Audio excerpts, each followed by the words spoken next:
Pemirsa, kita akan memasuki kabar nang Panambayan. Pemerintah Kota Banjarmasin semakin memantapkan keinginannya untuk membangun mal pelayanan publik di bekas lahan Hawaii di Mitra Plaza, Jalan Pangeran Antasari, Banjarmasin Tengah. Menteri Pendayagunaan Aparatur Negara Wan Reformasi Birokrasi menyatakan bila Banjarmasin ini merupakan salah satu kota yang masih belum memiliki mal pelayanan publik.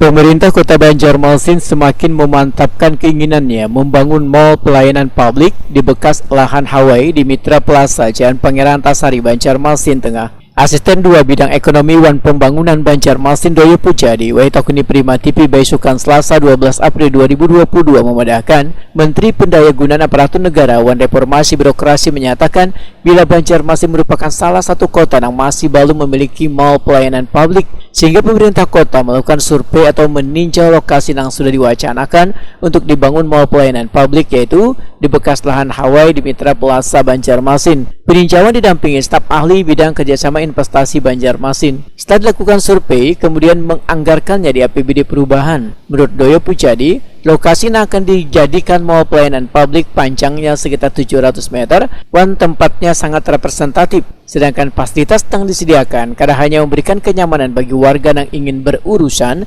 namun tersedia pula fasilitas ruang bermain kekanakan dan fasilitas bagi disabilitas.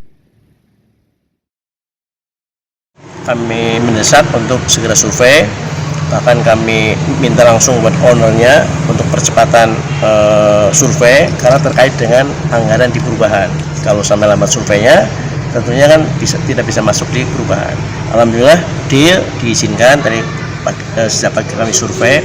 Intinya ex Hawaii di Mitra Plaza itu kurang lebih 700 meter ya, 700 meteran lah panjangnya itu.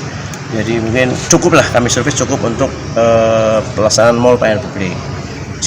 Memang tata bangunan desain interiornya perlu ada semacam perubahan. Nah, kami dengan bidang CK mendesain, mungkin nanti anggarkan lewat konsultan untuk desain sedemikian rupa supaya benar-benar bisa dimanfaatkan untuk mal pelayanan publik. Yang ex-Hawaii itu sudah deal, yang kita juga sudah oke. Nah, tinggal kita menyeting dari aspek planning dan budgetingnya. Insya Allah kalau itu sudah kita bangun representatif lah untuk sebuah mall pelayanan publik. Di samping memang ada mall beneran dan juga ada mall pelayanan publik. Tentunya akan saling melengkapi dan mudah-mudahan Banjarmasin memiliki mall pelayanan publik yang dapat dibanggakan. Doyo Pujadi berharap pada Juli 2023 mendatang, mall pelayanan publik akan segera di-launching.